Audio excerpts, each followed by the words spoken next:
Hello बच्चों, कैसे हैं आप। मेरा नाम अभिषेक कानुड़िया है और आपका फिर से स्वागत है आपके अपने प्यारे से चैनल संदीप कोचिंग क्लासेस पर। बच्चों, आज हम पढ़ने जा रहे हैं मोस्ट इंपॉर्टेंट टॉपिक जिसका नाम है रिफ्रैक्शन थ्रू प्रिज्म। ये प्रिज्म जो है वो या तो प्लास्टिक मटेरियल का होगा या फिर ग्लास प्रिज्म होगा। तो चलिए पहले यहाँ से शुरू करते हैं कि ग्लास प्रिज्म होता क्या है और इससे रिफ्रैक्शन होगा तो होगा क्या। तो सब कुछ आज हम डिटेल में पढ़ने जा रहे हैं। तो चलिए देखते हैं सबसे पहले रिफ्रैक्शन थ्रू प्रिज्म क्या होता है। तो सबसे पहले कहानी शुरू होती है कि भैया प्रिज्म क्या होता है। तो बच्चों, प्रिज्म जो होता है, prism is a transparent material. Prism जो होता है एक ट्रांसपेरेंट मटेरियल होता है मेड अप ऑफ ग्लास और प्लास्टिक। ये किसका बना होता है बच्चों? ग्लास और प्लास्टिक का बना होता है। आपने 10th क्लास में देखा ही होगा कि ये एक प्रिज्म है, देखा होगा आपको, कभी याद हो तो। ये एक प्रिज्म है, पर ये प्रिज्म है ना, सामने से देखने पर ट्रायंगुलर नजर आएगा, पर ये इसका एक्चुअल डायग्राम नहीं है। ये आपको प्रिज्म जो नजर आ रहा है वो किसी एक साइड से देखने पर नजर आ रहा है। तो बच्चों, ये जो है इसका फ्रंट व्यू है। क्या है ये? Front view of glass prism. ये फ्रंट व्यू है ग्लास प्रिज्म का। और कभी आप इसे साइड से देखें तो आप देखेंगे कि साइड से देखने पर यहाँ पर आपको एक ट्रायंगल दिखाई देगा और साथ की साथ ये नज़र आएगा, दिख रहा होगा आपको। तो ये जो मैं कोशिश कर रहा हूँ कि 3D नज़र आए, ठीक है, ये 3D बनाने की कोशिश कर रहा हूँ मैं। तो ये जो है ये साइड फेस है, मतलब आप कभी देखेंगे तो ये तो फ्रंट व्यू से ट्रायंगल नज़र आ रहा था, ये फ्रंट व्यू से नज़र आ रहा था। ये क्या है? इसका साइड व्यू। क्या है बच्चों? Side view of glass prism. ये है side view of glass prism. अभी भी क्लियर नहीं हुआ तो एक काम करते हैं, एक बार और बनाने की कोशिश ज़रूर करूंगा मैं, देखिएगा, कोशिश करता हूं मैं, तभी आपको क्लियर होगा। तो ये रहा इसका साइड व्यू, ये साइड व्यू। आप साइड से देखेंगे तो आपको यहाँ पर क्या नजर आएगा, और यहाँ पर एक छोटा सा ट्रायंगल बनते हुए दिखाई देगा, जो कि साइड से देखने पर ट्रायंगल दिख नहीं रहा है। तो साइड से देखने पर आप देखेंगे कि ये ग्लास प्रिज्म जो है वो रेक्टेंगल साइड का, तो यहाँ पर भी एक ट्रायंगल होगा और इस जगह पर भी क्या नजर आएगा? एक ट्रायंगल नजर आएगा। इसे एक काम करते हैं, ये ऐसा कुछ बनेगा, ये अंदर की तरफ है जो कि दिख नहीं रहा है, ठीक है। तो ये रहा आपका side view of glass prism. आपने प्रिज्म को देखा होगा। तो प्रिज्म की कभी हम बात करें तो प्रिज्म में दो ट्रायंगल होते हैं। क्या होते हैं बच्चों? दो ट्रायंगल फेस होते हैं। क्या होंगे बच्चों? दो ट्रायंगल फेस होंगे, और तीन जो होंगे वो रेक्टेंगुलर फेस होंगे। कैसे फेस होंगे बच्चों? 3 रेक्टेंगुलर फेस। सर अभी भी समझ नहीं आया। तो बच्चों, कभी आपने झोपड़ी देखी होगी। क्या देखी बच्चों? कभी आपने झोपड़ी देखी होगी, कभी झोपड़ी बनी हुई देखी हो, तो आप झोपड़ी को देखोगे, गरीबों की झोपड़ी देखी होगी। गरीबों की जगह अपन कहें कि बहुत से लोग कैंपिंग में झोपड़ी लगाते हैं। वो झोपड़ी कैसी होती है?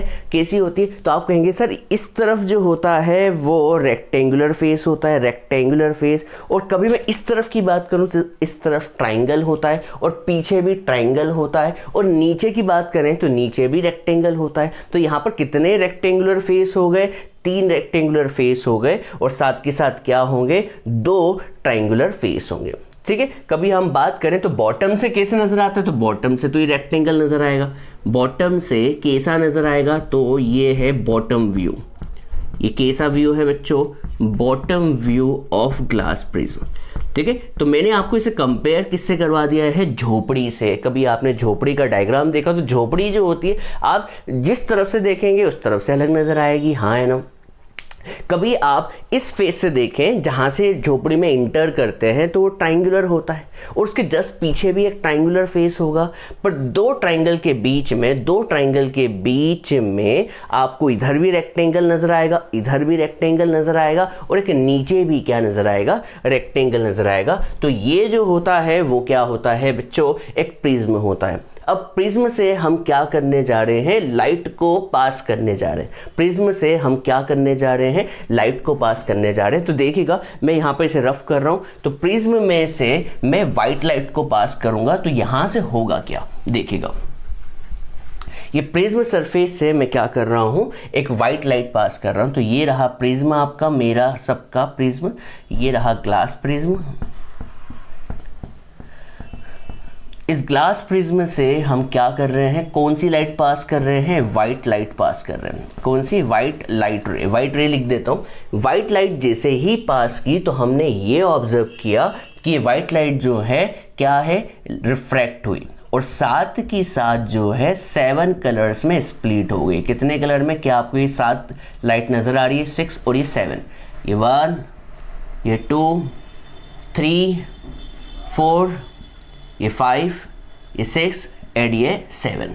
हमने ये देखा कि जैसे ही वाइट लाइट को आपने ग्लास प्रिज्म से पास किया तो यहाँ से 7 लाइट रे जो हो गई, स्प्लिट हो गई। इन 7 कलर का नाम पता है क्या है, इन 7 का नाम है violet, indigo, blue, green, yellow, orange and सबसे ऊपर आपको लाइट कौन सी मिली, रेड मिली। ये V फॉर क्या है बच्चों, वॉयलेट है, I फॉर क्या है बच्चों, इंडिगो है, B फॉर ब्लू है एंड G फॉर क्या है बच्चों, ग्रीन है एंड Y फॉर येलो है, O फॉर ऑरेंज है एंड R फॉर क्या है बच्चों, रेड है। तो यहाँ पर हमें एक चीज़ मिली क्या, कि जैसे ही वाइट लाइट को आप ग्लास प्रिज्म से पास करें तो वो स्प्लिट हो जाती है कितने कलर्स में, 7 कलर्स में। इसी फिनोमिना को हम कहते हैं डिस्पर्जन ऑफ लाइट। क्या कहते हैं बच्चों, डिस्पर्जन ऑफ लाइट। क्या कहते हैं प्यारे बच्चों, dispersion of light. Dispersion of light क्या होता है बच्चों, splitting of white light into 7 colour. Splitting of white, बच्चों याद रखिएगा यहाँ पर कोई सी भी लाइट रे नहीं लेंगे, स्पेशली कौन सी लाइट ली गई है, वाइट। जब आप वाइट लाइट को किस पर पास करें, ग्लास प्रिज्म पे पास करें तो वो 7 कलर्स में टूट जाती है। इन 7 कलर्स को हम कहते हैं स्पेक्ट्रम। क्या कहते हैं बच्चों, स्पेक्ट्रम ऑफ वाइट लाइट। ये स्पेक्ट्रम है। इसका स्पेक्ट्रम का मतलब क्या होता है, स्पेक्ट्रम का मतलब ये हुआ कि व्हाइट लाइट कोई सिंगल लाइट नहीं होती। White light is a mixture of 7 colour. Mixture of क्या बच्चों, 7 कलर। इन्हीं 7 कलर्स को हम क्या कहते हैं, स्पेक्ट्रम कहते हैं। ठीक है, तो यहाँ पर मैं एक चीज बताना चाहूंगा कि इसे आप घर पर भी कर सकते हैं और कभी आप इंटरनेट पे सर्च करें तो आपको एक न्यूटन डिस्क भी मिलेगी। तो न्यूटन, ये फिनोमिना न्यूटन ने ही डिस्कवर किया था। कभी आप सर्च करते हैं तो आपको पता चलेगा कि यूट्यूब पर, यहाँ पर गूगल पर न्यूटन डिस्क नाम की चीज़ सैकड़ों मिलेगी। न्यूटन डिस्क होती क्या है, देखिए न्यूटन डिस्क में क्या किया गया है, एक डिस्क ली गई है और इस डिस्क में 7 कलर्स बनाए गए हैं। कितने कलर्स बनाए गए हैं, तो यहाँ पर वॉयलेट, इसका भी हम सेंटर मान ले तो वॉयलेट, फिर इंडिगो, फिर ब्लू, ये ग्रीन, येलो, ठीक है, ब्लू, वॉयलेट, इंडिगो, ब्लू, ये ग्रीन, ये येलो, ये ऑरेंज एंड रेड। जैसे ही इस डिस्क को हम तेजी से घुमाते हैं, तेजी से, कभी आप देखें इंटरनेट पे सैकड़ों वीडियो मिलेगी, कभी आप इस डिस्क को तेजी से घुमाते हैं तो आप ये पाएंगे कि ये डिस्क जो है पूरी की पूरी कैसी नजर आ रही है, वाइट नजर आ रही है। कैसी नजर आ रही है, वाइट। इसका मतलब यहां पर हमने दोनों तरीके से प्रूफ कर दिया कि वाइट लाइट को कभी प्रिज्म से पास कर दें तो वो 7 कलर्स में स्प्लिट हो जाती है और इन्हीं 7 कलर्स को फिर से मिला दें, तेजी से मिला दें तो ये फिर से किस में कन्वर्ट हो जाती है, वाइट लाइट रे में कन्वर्ट हो जाती है। तो बच्चों यहाँ पर पहले मैं डिस्पर्जन ऑफ लाइट की डेफिनेशन लिखता हूँ। डिस्पर्जन ऑफ लाइट होता क्या है, ये 10th क्लास में आपने पढ़ा हुआ है, तो 10th क्लास की चीज़ को हम रिपीट करते हैं। The splitting of white light ray into its constituent colors। constituent का मतलब जो जिससे मिलकर ये बनी हुई है white light ray। तो the splitting of white light ray into its constituent color when passes through glass prism।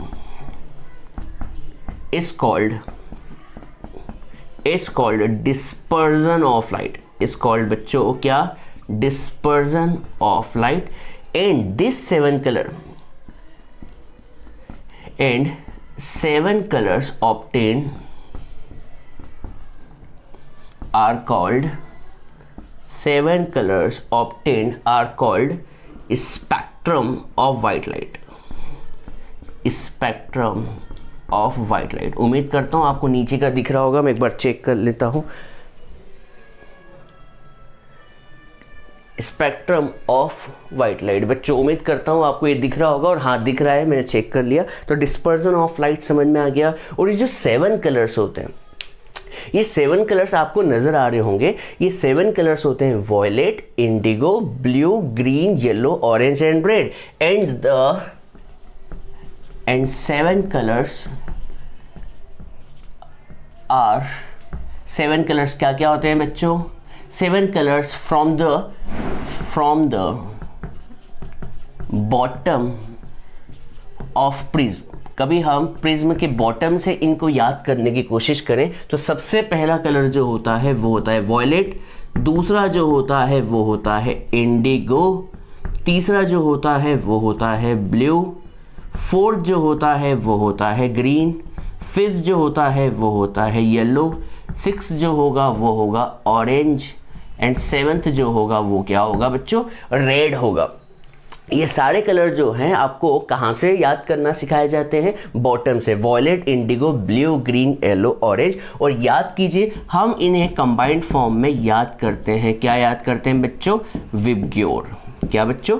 VIBGYOR. और कभी आप हिंदी में जानना चाहते हैं तो बच्चों हिंदी में भी इसे याद करने का तरीका आपको मिल जाएगा. बेजानी हपी नाला. बहुत से बच्चे इसको सुन के हंसते हैं. तो ये बेजानी हपी नाला क्या है? तो कभी आप बे की बात करें तो बैंगनी, जा मतलब जामुनी, नी मतलब नीला, हरा, पीला, नारंगी और लाल. बेजानी हपी नाला. जिससे याद करना हो कर ले. और आपको विबग्योर नाम की चीज़ भी याद होगी. इसमें भी देखिए 7 कलर्स है जो कि किससे मिलके बने हैं? वाइट कलर से. तो आपको एक मैंने नई चीज़ बता दी. घर पे आप न्यूटन डिस्क बनाने की कोशिश करें. आपके घर में बहुत सारे कलर्स होते हैं, देखा होगा. स्केच पेन का यूज़ कर ले.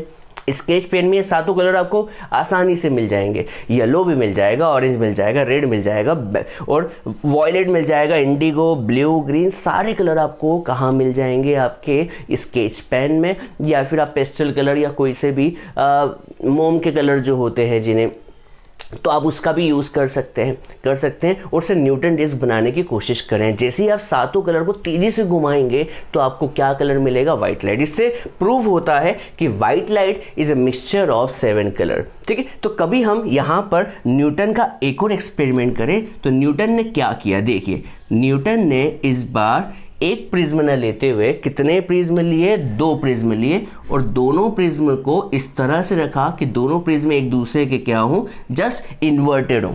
क्या हो बच्चों? इन्वर्टेड हो. अब न्यूटन ने क्या किया? इस पर वाइट लाइट पास की तो देखा कि वाइट लाइट जो है वो क्या हो गई? वाइट लाइट जो है वो स्प्लिट हो गई. कितने कलर्स में? 7 कलर्स में. तो वाइट लाइट जो है स्प्लिट हो रही है 7 कलर्स में. यहाँ पर मैं बना देता हूँ. ठीक है, जितनी बन जाए. तो वाइट लाइट जो है वो 7 कलर्स में स्प्लिट हो गई. नीचे वॉयलेट है और ऊपर जो है वो क्या है? रेड है. ठीक है. और नीचे बीच में येलो कहीं है. अब इसने जैसे ही वाइट लाइट को, ये वाइट है, ये कौन सी लाइट रे बच्चों? ये वाइट लाइट रे. वाइट लाइट रे को फर्स्ट प्रिज्म से पास किया और दूसरा प्रिज्म जस्ट अपोजिट रखा. तो दूसरे प्रिज्म ने क्या किया पता है? इन 7 कलर को कंबाइन कर दिया. 7 कलर को कंबाइन किया और कंबाइन करके एंड में आपको फिर से क्या नजर आया? वाइट रे.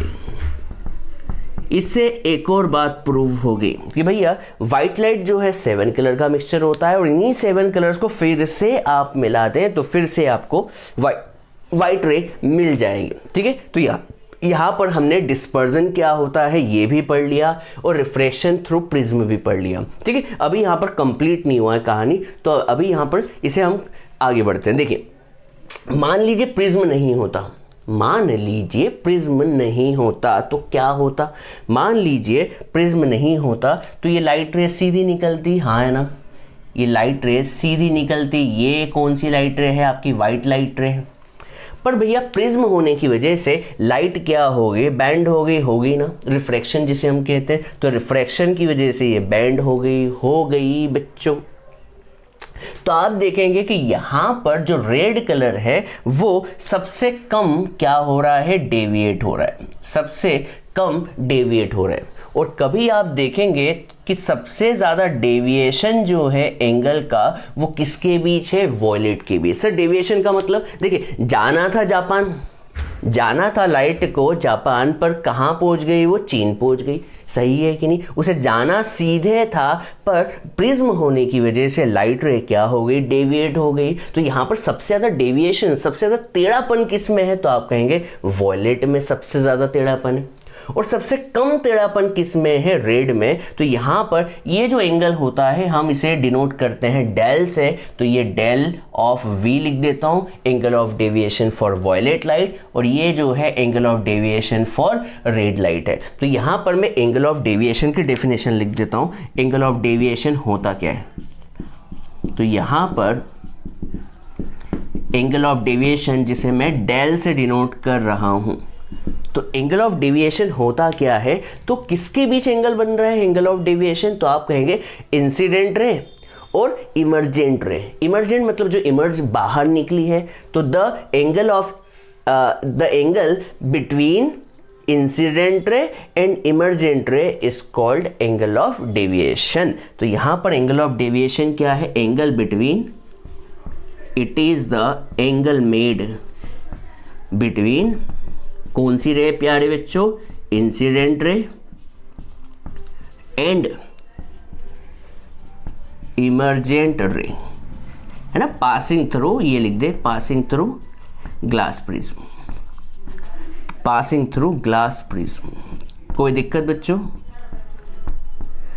Passing through glass prism. अब क्वेश्चन यहाँ पे बहुत सारा उठ रहा होगा, तो यहाँ पर थोड़ा सा मैंने अजीब तरीके से लिखा है इस बार, पर यहाँ पर सब कुछ नॉलेज की चीज़ें लिखी हुई है। तो ये जो डेल होता है, इस डेल को तो एंगल ऑफ डेविएशन कहते हैं, यहाँ पर मैं मेंशन कर दूँ, तो एंगल ऑफ डेविएशन जिसे हम एंगल ऑफ टेढ़ापन कहें, कि लाइट कितनी टेढ़ी हुई है, बैंड हुई है। अब क्वेश्चन आपके मन में उठ रहा होगा कि वॉयलेट लाइट सबसे ज़्यादा बैंड क्यों हुई और रेड लाइट सबसे कम बैंड क्यों हुई, वॉयलेट लाइट रे सबसे ज़्यादा बैंड क्यों हुई और रेड लाइट सबसे कम बैंड क्यों हुई। तो यहाँ पर आपको एक नई चीज़ बताता हूँ, जो एंगल ऑफ डेविएशन होता है वो इन्वर्सली प्रोपोर्शनल टू क्या होता है, वेवलेंथ।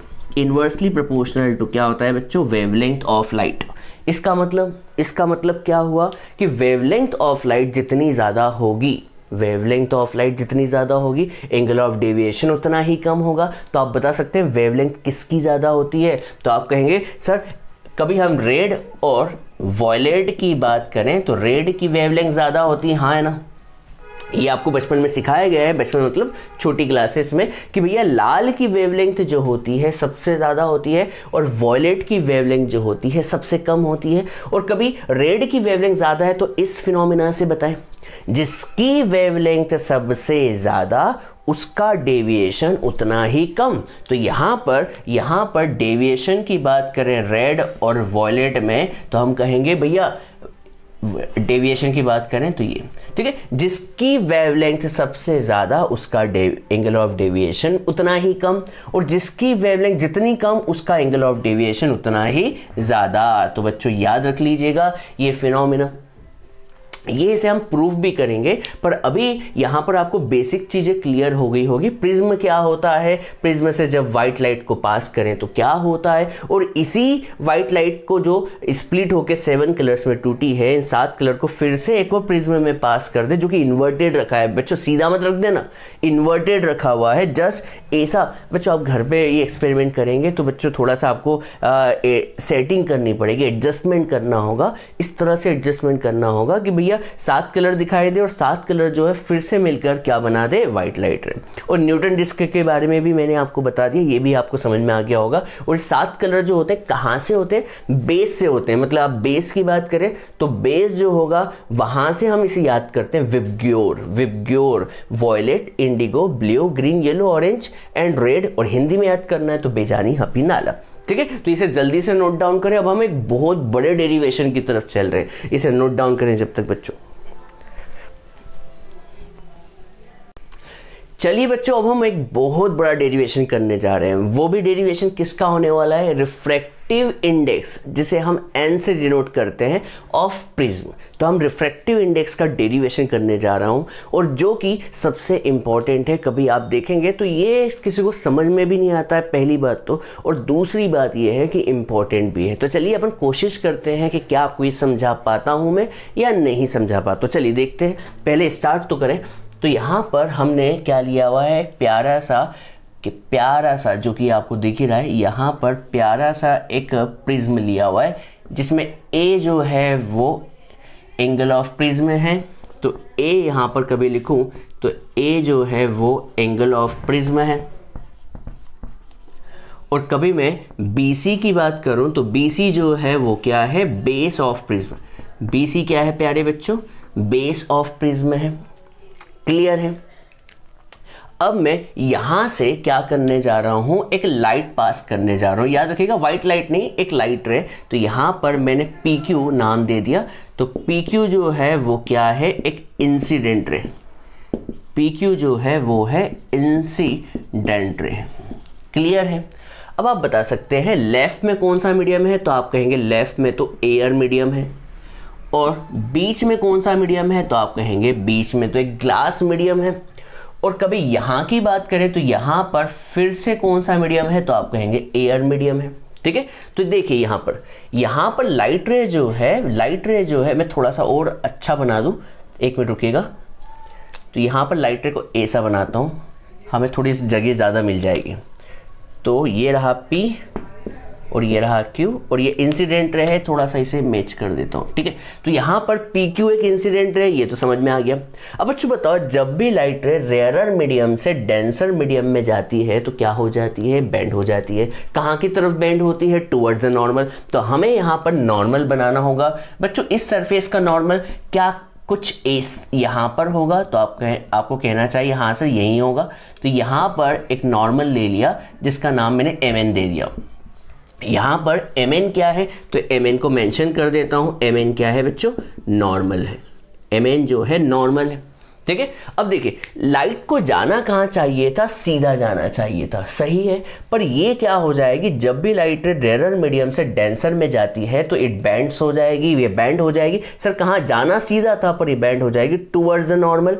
तो ये बैंड हो गई कहाँ की तरफ? नॉर्मल की तरफ। देखिए नॉर्मल की तरफ बैंड हो गई, तो ये मैंने इसका नाम R दे दिया। तो QR यहाँ पर क्या है? तो QR जो है वो है रिफ्रैक्टेड रे। QR जो है वो क्या है? रिफ्रैक्टेड है। बहुत से लोग पूछेंगे सर क्या वही समझ में नहीं आया। देखिए मैं समझाता हूँ फिर से। लाइट को जाना सीधा चाहिए था, हाँ है ना, जाना सीधा चाहिए था, पर ये क्या हो गई? बैंड हो गई टुवर्ड्स द नॉर्मल। देखिए इसे सीधा जाना था पर ये बैंड हो गई टुवर्ड्स द नॉर्मल। ठीक है, ये नॉर्मल की तरफ बैंड हो गई, ये QR हो गया।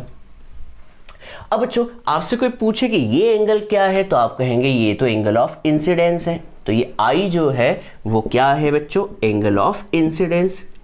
तो I जो है इसे मैं मेंशन कर दूं कि I जो है वो एंगल ऑफ इंसिडेंस है। ठीक है, और ये वाला जो एंगल होगा इसे मैं R1 नाम दे देता हूं। तो R1 जो होगा वो क्या होगा? Angle of refraction. ठीक है, तो R1 जो होने वाला है वो क्या है? एंगल ऑफ रिफ्रैक्शन है। इतना तो क्लियर हो गया होगा। अब क्या हो रहा है? लाइट जो है अब कहां से कहां जा रही है? डेंसर टू रेयरर मीडियम जा रही है। तो फिर से क्या होगी? बेंड होगी, और इस बार बेंड कहां की तरफ होगी? Away from the normal. Away from the normal होने वाली है, तो पहले तो नॉर्मल बना ले। तो यहां पर मैंने इस सरफेस का नॉर्मल बनाया, इस सरफेस का नॉर्मल जो कि यहां पर होगा, इसे नाम दे दिया M डैश N। ठीक है, अब बहुत से लोग कहेंगे कि सर नॉर्मल इस तरफ क्यों? खुद ही सोचिए बच्चों, सरफेस ऐसी है तो परपेंडिकुलर तो ऐसा ही होगा ना, ऐसा ही होगा। तो बच्चों लाइट अब कहां से कहां जा रही है? डेंसर टू रेयरर जा रही है। तो जाना सीधी चाहिए थी, पर क्या हो जाएगी? बैंड्स हो जाएगी away from the normal. Normal से अवे हो जाएगी। तो यहां से एक अवे लाइट रे निकली, जिसे हम क्या कहेंगे? RS। और RS यहां पर क्या है? तो RS जो है वो इमरजेंट रे। RS क्या है प्यारे बच्चों? RS जो है वो इमरजेंट रे है। ठीक है, यहाँ पर ये थोड़ा मिसमैच हो गया, पर समझ में आ गया होगा कि ये लाइट रे नहीं आया तो चलो बना ही देता हूँ यार। ठीक है, तो ये लाइट जो है वो क्या हो गई, बेंड हो गई अवे फ्रॉम द नॉर्मल, ये दिख रहा होगा। इस एंगल को मैं R1 नाम दे देता हूँ, ये देखिए R1 दे चुका था तो इसे R2 नाम दे देता हूँ और इसे क्या नाम दे देता हूँ, E। E क्या है यहाँ पर, एंगल ऑफ इमर्जेंट, तो E यहाँ पर लिख देता हूँ, उम्मीद करता हूँ दिख रहा होगा। तो E जो है वो है एंगल ऑफ इमरजेंस। क्लियर है। अब बच्चों बताओ, अब आपसे कोई कहे कि कभी यहाँ पर प्रिज्म नहीं होता तो ये लाइट रे सीधी निकलती, हाँ है ना, कभी यहाँ पर प्रिज्म नहीं होता। देखिए ये वाली लाइट रे AC बना देता हूँ और अच्छे से, तो कभी यहाँ पर प्रिज्म नहीं होता तो ये लाइट रे कैसी निकलती बच्चों, सीधी निकल जाती, हाँ है ना। तो आप कहेंगे सर बिल्कुल निकलती, तो इसे मैंने नाम क्या दे दिया, U नाम दे दिया नाम U।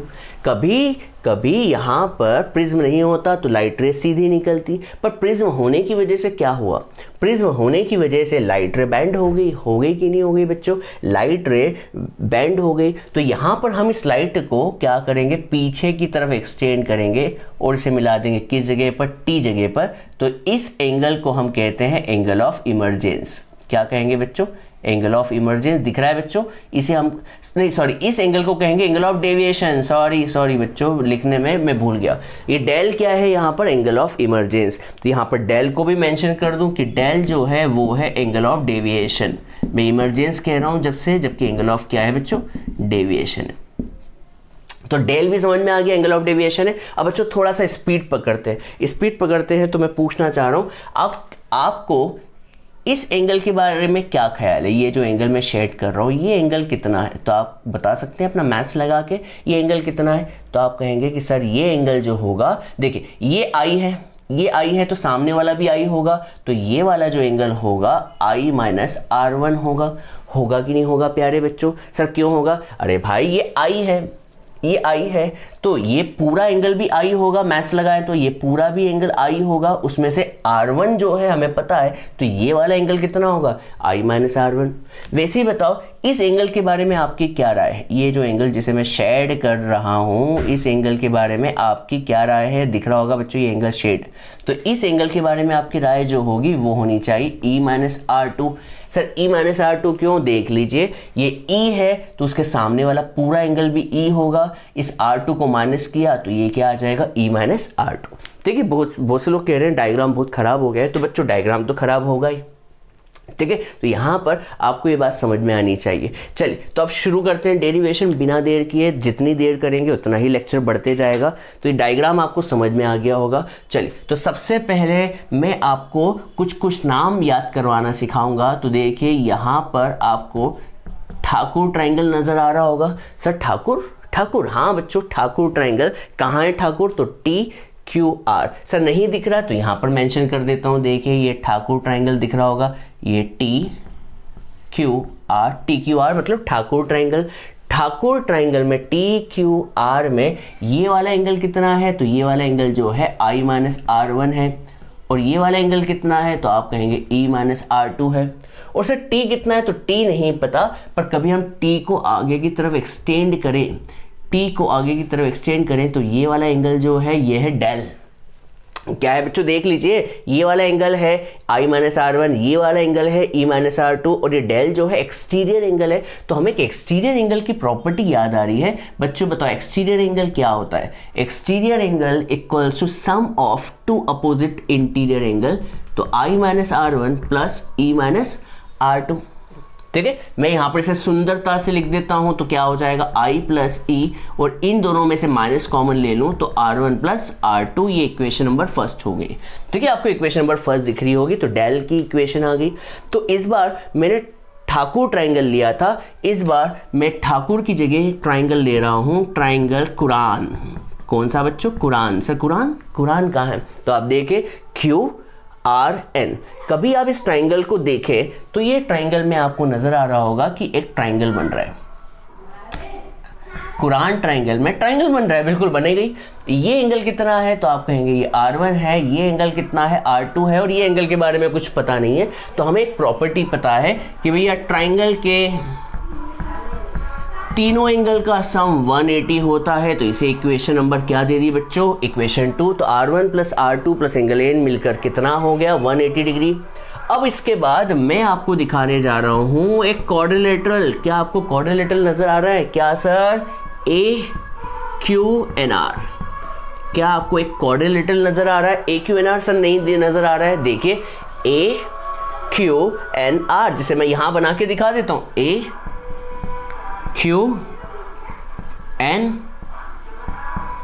ठीक है, AQNR। और कभी आप इस RN को ध्यान से देखें तो ये RN क्या है, एक तरह का नॉर्मल है। क्या है बच्चों, नॉर्मल है। और ये QN भी क्या है, नॉर्मल है। देख लीजिए QN जो है नॉर्मल की लाइन है, QN जो है नॉर्मल की लाइन है। तो बच्चों बताओ ये एंगल कितना होगा, नॉर्मल होने की वजह से 90। ये भी कितना होगा, नॉर्मल होने की वजह से 90। अरे ऐसा नहीं दिख रहा, 90 कैसे हो गया, देखिए इस QN को देखो, ये QN ये रहा और ये रहा, सही है बच्चों। तो ये QN वाली लाइन जो है आगे की तरफ एक्सटेंड करें तो ये नॉर्मल ही तो है। तो नॉर्मल इस सरफेस के साथ कितना एंगल बनाएगा बच्चों, 90 डिग्री। सिमिलरली ये सरफेस देख लीजिए, ये हो गया AR और ये वाली जो लाइन हो गई NR, ये आपस में एक दूसरे के परपेंडिकुलर है, इसलिए एंगल कितना बनेगा, 90 डिग्री, ठीक है।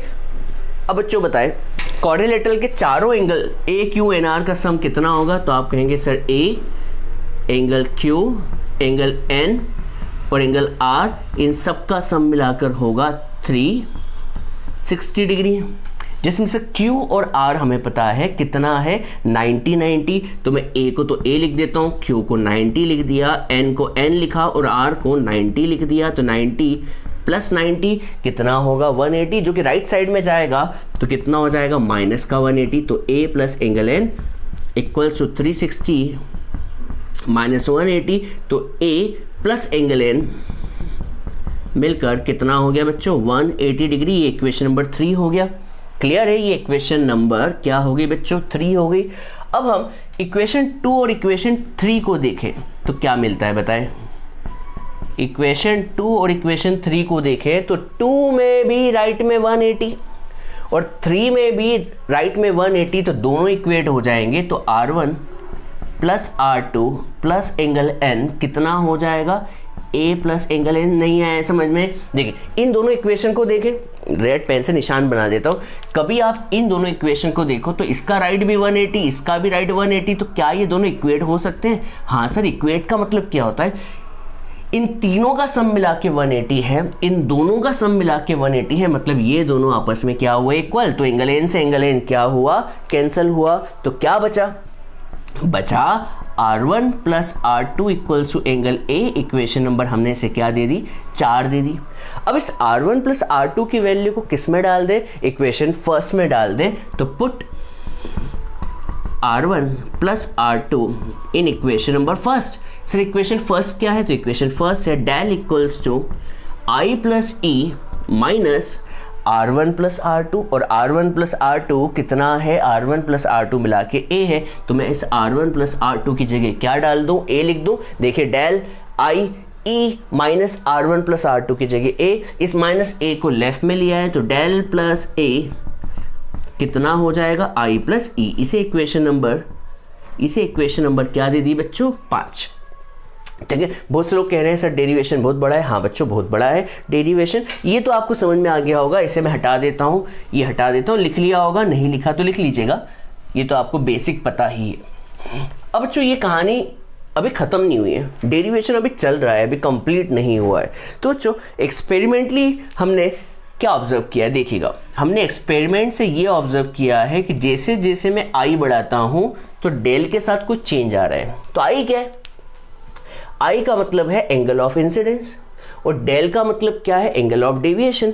I का मतलब मान लीजिए मेरे पास एक प्रिज्म है, ये प्रिज्म है और मैं क्या कर रहा हूँ, लाइट को पास कर रहा हूँ। लाइट को पास करना मतलब मेरे हाथ में लाइट, अरे भाई मेरे हाथ में क्या है, लेज़र लाइट है। लेज़र लाइट जो होती है सिंगल वेवलेंथ की होती है, उसमें वाइट लाइट नहीं होती। तो आपको यहाँ पर वाइट लाइट नहीं लेना है, आपको सिंगल लाइट लेनी है जिसकी वेवलेंथ फिक्स है। ठीक है, या तो रेड हो या ब्लू हो येलो हो, कोई सी भी एक कलर की लाइट।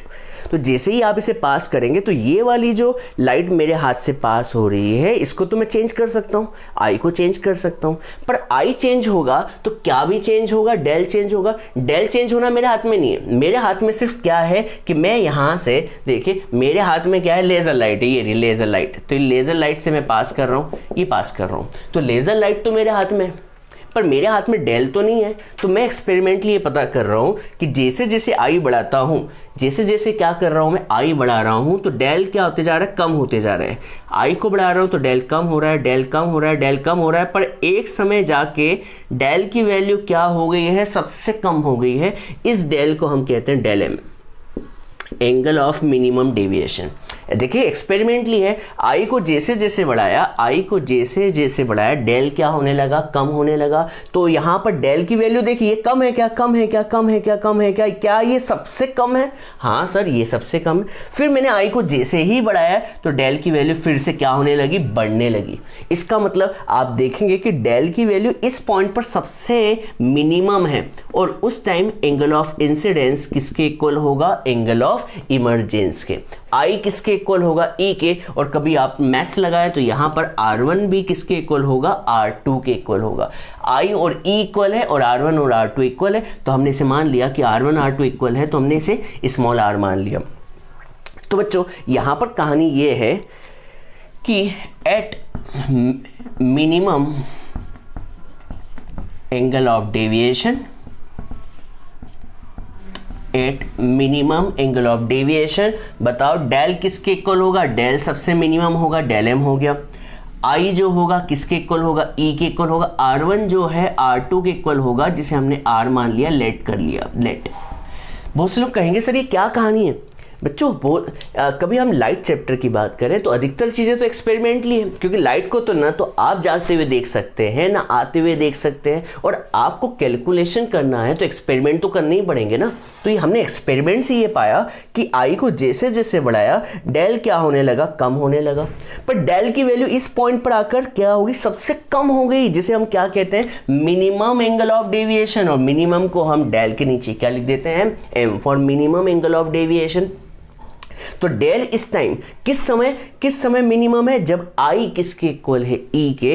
R1 किसके इक्वल है, R2 के। ठीक है, R1 किसके इक्वल है बच्चों, R2 के। क्लियर है। ये सारी वैल्यू को मैं 4 और 5 में डाल देता हूं, तो पुट ये सारी वैल्यू इन इक्वेशन 4 एंड 5। बता सकते हैं 4 और 5 में डाली तो क्या होगा, R1 की जगह मैं R लिख दूंगा, R2 की जगह R लिख दूंगा, तो क्या यहाँ से मैं A की वैल्यू निकाल सकता हूँ, क्या मिलेगी, 2R। A की वैल्यू क्या मिलेगी, 2R। और R की वैल्यू निकालना चाहूँ तो R की वैल्यू होगी A/2। क्लियर है बच्चों, देख लीजिए R प्लस R कितना हो गया, 2R। R की वैल्यू क्या आ जाएगी, A/2। और यहाँ पे मैं डेल की जगह कितना लिखूंगा, डेल एम। A की जगह A लिखूंगा, I की जगह I लिखूंगा, और E की जगह क्या लिख दूंगा, I लिख दूंगा। क्लियर है। I प्लस I कितना हो जाएगा, 2I। तो क्या मैं यहाँ से I की वैल्यू निकाल सकता हूँ, क्या होगी बच्चों, 2 को नीचे ले जाऊँ तो I इक्वल्स हो जाएगा del M plus A/2। Clear है बच्चों। तो I की वैल्यू निकल गई और किसकी वैल्यू निकल गई, R की। अब हम डेरिवेशन किसका कर रहे हैं, तो आप कहेंगे sir derivation of refractive index का कर रहे हैं, मतलब म्यू का कर रहे हैं। तो हम यहाँ पर स्नेल्स लॉ लगाएंगे। क्या लगाएंगे प्यारे बच्चों, स्नेल्स लॉ। सर क्या होता है, तो स्नेल्स लॉ होता है म्यू इक्वल्स टू, या एन, बहुत से बच्चे एन भी जानते हैं, तो N equals to sine i upon में sine r. N equals to sine i upon में साइन आर। और बच्चों साइन आई कितना है, तो साइन आई जो है वो कितना है, डेल एम प्लस A/2, और डिवाइड में ये बाई 2, ये 2। और साइन आर, तो साइन आर कितना है, तो आर जो है कहाँ है, A/2। तो ये रहा रिफ्रैक्टिव इंडेक्स ऑफ प्रिज्म का फॉर्मूला। बहुत ही IMP फॉर्मूला है, इसे आप नोट डाउन कर लें। ठीक है, तो इस फॉर्मूले को रट ले, याद कर ले, और डेरिवेशन को भी याद कर ले, क्योंकि एग्जाम में डेरिवेशन बहुत ही इंपॉर्टेंट रहेगा। ठीक है, तो ये क्या है, रिफ्रैक्टिव इंडेक्स ऑफ प्रिज्म का फॉर्मूला है, इस पे स्टार लगा ले। इसे एक बार और कोशिश करें समझने की, तो डायग्राम आपको समझ में आना चाहिए। देखिए, उम्मीद करता हूँ डेरिवेशन खत्म हो गया है आपको, उम्मीद करता हूँ आपको ये समझ में आया होगा। चलिए देखते हैं एक बार और। ये रही लाइट रे, इंसिडेंट रे, क्या हुई, डेविएट हो गई टुवर्ड्स द नॉर्मल हो गई, फिर इसके बाद अवे फ्रॉम द नॉर्मल, ये एंगल ऑफ इंसिडेंस हो गया, ये R1 हो गया, ये R2 हो गया, हमने इसे आगे की तरफ एक्सटेंड किया तो मैथ्स लगा के ये I माइनस R1 हो गया और ये वाला E माइनस R2 हो गया, और इसे पीछे की तरफ एक्सटेंड किया तो ये एंगल ऑफ डेविएशन हो गया। सबसे पहले आपको ठाकुर ट्रायंगल लेना है, ये रहा ठाकुर ट्रायंगल, यहाँ दिख रहा है। एंगल ऑफ कभी हम एक्सटीरियर एंगल की बात करें तो ये दोनों एंगल का सम होगा, ठीक है। और कुरान ट्रायंगल की बात करें तो R1 plus R2 plus angle N मिलकर 180 बनाएगा, ठीक है। और कभी हम क्वाड्रिलेटरल की बात करें, क्वाड्रिलेटरल की बात करें तो क्वाड्रिलेटरल क्या है, AQNR, AQNR। तो चारों एंगल का सम कितना होगा, 360। और अभी बताया कि Q और R 90 तो 90 प्लस 90 180, उधर गया तो माइनस का 180, और 360 में से 180 माइनस हुआ तो 180। इन दोनों इक्वेशन को इक्वेट किया बच्चों, तो ये भी 180 ये भी 180, तो ये इक्वेट होके R1 plus R2 plus angle N किसके इक्वल हो जाएगा, A प्लस एंगल N के। एंगल N से एंगल N कैंसिल तो A आ गया। इस R1 प्लस R2 की वैल्यू को ऊपर डाल दिया तो इक्वेशन मिलेगी del equals to I plus minus R1 plus R2 की जगह A, इस A को मैं लेफ्ट में लेके आ गया, इतना आ गया। अब ये एक्सपेरिमेंट से पता चला है कि जैसे जैसे आप I बढ़ाते हो डेल क्या होते जाता है, कम, पर इस पॉइंट पर आके डेल सबसे कम हो जाता है। इससे कम आपको डेल मिलने वाला पूरी जीवन में नहीं है, तो डेल जो होगा सबसे कम हो जाएगा। तो इस समय I जो होगा E के इक्वल होगा और R1 और R2 आपस में इक्वल होंगे, तो हमने इसे मान लिया कि R है, दोनों की वैल्यू सेम है तो R मान लिया। इन दोनों वैल्यू को किस में पुट कर दिया, फोर्थ और फिफ्थ में, तो फोर्थ और फिफ्थ में डाला तो यहाँ से R की वैल्यू मिली और इस जगह से I की वैल्यू मिली, और स्नेल्स लॉ से हमने म्यू का फॉर्मूला लगा दिया, sine I upon sine R, I की वैल्यू डाल दी और R की वैल्यू भी डाल दी। तो बच्चों नोट डाउन करें जल्दी से, मैं इसे रफ कर रहा हूँ, हो गया नोट डाउन। चलिए अब हम इसके आगे की कहानी को यहीं पे समझ लेते हैं। देखिएगा, डेरिवेशन कंप्लीट हो चुका है, यहाँ पर डेरिवेशन कंप्लीट हो चुका है। अब हम कुछ आगे की बात करते हैं। आगे की बात यह है कि सपोज एंगल ऑफ प्रिज्म जो कि क्या है A is very small. Angle of prism क्या है, बहुत ही छोटा है। हमने अज्यूम कर लिया कि A जो है बहुत ही छोटा है, तो बच्चों बताओ साइन A/2 को हम क्या लिख सकते हैं।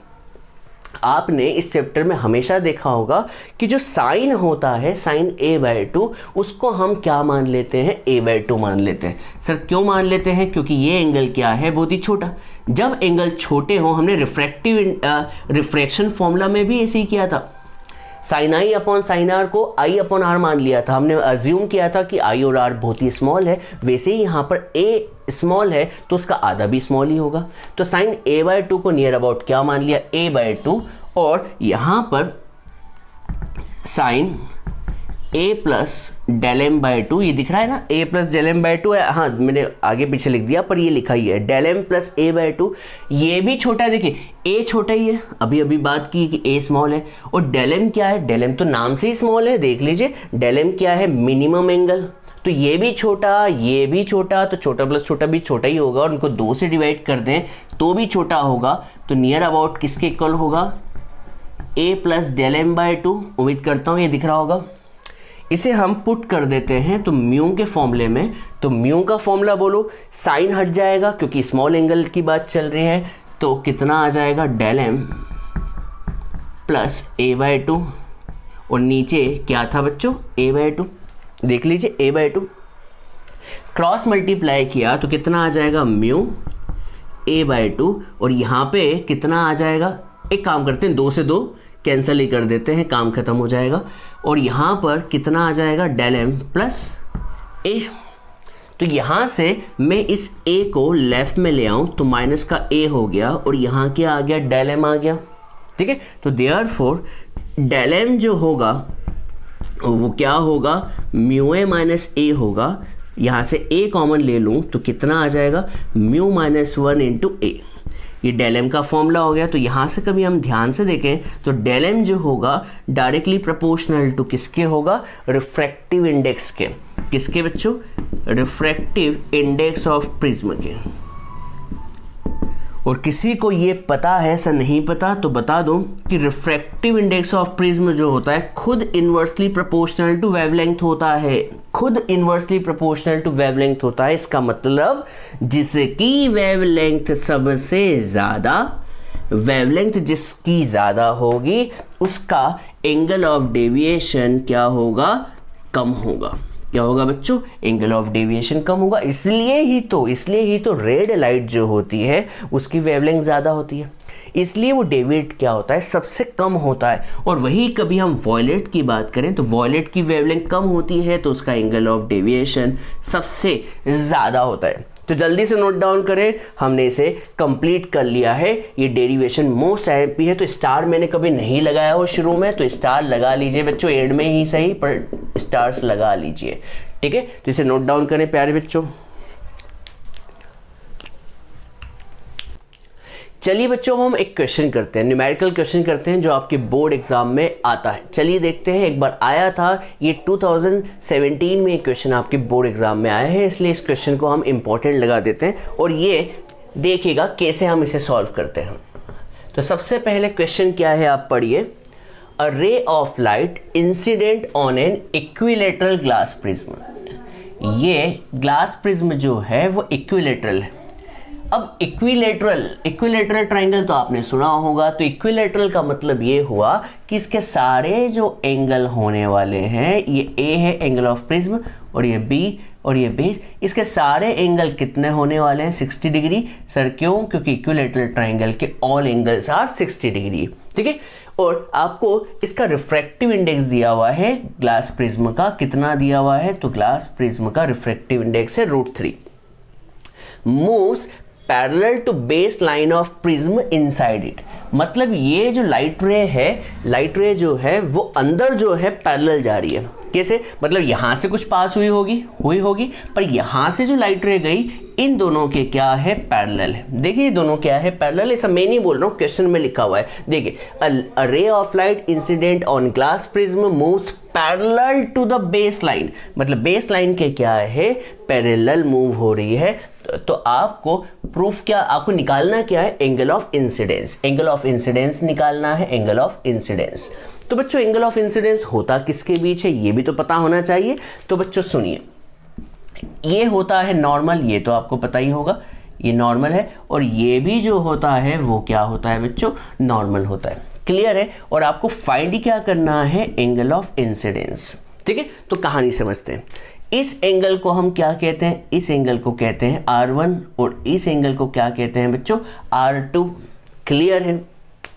पर कहानी में ट्विस्ट ये है कि भैया जब भी लाइन पैरेलल जाती है तो ये कंडीशन जो होती है एंगल ऑफ मिनिमम डेविएशन की होती है। क्या होती है बच्चों, एंगल ऑफ मिनिमम डेविएशन की होती है। याद रख लीजिएगा, जब भी लाइन पैरेलल जाएगी तो ये कंडीशन किसकी होगी, एंगल ऑफ मिनिमम डेविएशन। याद तो रखना पड़ेगा, ठीक है। तो यहाँ पर सबसे पहले हम आर को निकालते हैं। याद कीजिए, अभी थोड़ी देर पहले आर जो आया था वो a/2 आया था, हाँ है ना। आप चेक कीजिए, सर चेक कर लेंगे हम। क्या आपको याद नहीं आ रहा है, हमने R1 की जगह R रखा था, R2 की जगह R रखा था, तो R + R2R आया था। तो यहाँ से R की वैल्यू कितनी आई थी, a/2। तो यहाँ से R निकल सकता है। कैसे निकलेगा, a/2 से। तो R जो होगा a/2 और a क्वेश्चन में 60 दिया हुआ है, तो 60/2 = 30 डिग्री। R निकल गया बच्चों, R निकल गया। और आपको रिफ्रैक्टिव इंडेक्स दिया हुआ है ग्लास का, कितना दिया हुआ है, √3। सर ठीक है, R दिया हुआ है, रिफ्रैक्टिव इंडेक्स दिया हुआ है, तो क्या हम यहाँ पर स्नेल्स लॉ लगा सकते हैं। तो आप कहेंगे सर बिल्कुल लगाइए, आपके हाथ में पेन है तो लगाइए स्नेल्स लॉ। क्या आप स्नेल्स लॉ जानते हैं, refractive index = sin I / sin R। Clear है। आपको रिफ्रैक्टिव इंडेक्स दिया हुआ है कितना, √3 दिया हुआ है, √3 बच्चों। आपको एंगल ऑफ रिफ्रैक्शन पता चल चुका है कितना, 30 डिग्री। पर I नहीं पता तो ठीक है कोई बात नहीं, पर R तो पता है कितना, 30 डिग्री। साइन 30 कितना होता है 1/2, तो √3 एज इट इज, और ये साइन आई, और साइन 30 की जगह कितना रख दिया 1/2, क्रॉस मल्टीप्लाई किया तो कितना आ गया √3/2 equals to sine I. Clear है बच्चों? √3, अब बच्चों बताओ √3/2 साइन की वैल्यू कब होती है? जब आई कितना हो, एंगल कितना हो 60 डिग्री, कितना हो बच्चों 60 डिग्री। तो देयरफॉर एंगल ऑफ इंसिडेंस निकल गया बच्चों, एंगल ऑफ इंसिडेंस निकल गया, हाँ है ना बच्चों। अब आपसे कोई पूछे कि भैया एंगल ऑफ इमरजेंस क्या होगा, तो बता दूं एंगल ऑफ इमरजेंस भी 60 डिग्री होगा। सर क्यों होगा? क्योंकि एंगल ऑफ मिनिमम डेविएशन की कंडीशन में आई और ई जो होते हैं आपस में इक्वल होते हैं, तो आई और ई जो होंगे आपस में इक्वल होंगे। आपको कैसे पता कि ये एंगल ऑफ मिनिमम डेविएशन की कंडीशन है? तो बेटा ये पैरेलल लाइन जब भी दी हो ना क्वेश्चन में तो समझ जाना कि ये किसकी कंडीशन है, एंगल ऑफ मिनिमम डेविएशन की। आप चाहें तो उसको प्रूव भी कर सकते हैं। देखिए ये लाइन पैरेलल है, ठीक है, ये लाइन क्या है पैरेलल है या नहीं? ये लाइन पैरेलल है तो ये 60 है, तो बेटा ये भी कितना होगा 60 होगा कि नहीं होगा? सर कैसे? करस्पॉन्डिंग एंगल से, करस्पॉन्डिंग 60-60। अब बच्चों ये नॉर्मल है तो आर को कितना होना पड़ेगा 30, आर कितना हो गया 30, और देखिए हमारा आर भी 30 आया था, और आर 30 है, इसका मतलब ए जो होगा वो डबल होगा, तो एंगल कितना होना चाहिए डबल, मतलब 60। तो देखिए प्रूफ कर दिया हमने, नहीं आया समझ में? देखिए ये 60 तो ये 60, ठीक है, ये 60 तो ये नॉर्मल है, तो 60 + 30 तो ये 30 हुआ, ये 30 हुआ। तो हमने जो डेरिवेशन किया था उससे पता किया था कि r जो होता है a का आधा होता है, या फिर कहें a जो होता है r का डबल होता है। तो r जो होगा 30 है, तो 30 का डबल किया तो कितना आ गया 60 आ गया। इससे प्रूव हो गया कि ये लाइन क्या है, आपस में पैरेलल है, और ये किसकी बात चल रही है, एंगल ऑफ मिनिमम डेविएशन की। बेटा सीधी सी बात कह रहा हूँ, रट लो कि ये लाइन जब पैरेलल हो तो ये किसकी कंडीशन होती है, एंगल ऑफ मिनिमम डेविएशन की। ठीक है, समझ में आया होगा, इसे नोट डाउन कर ले प्यारे बच्चों।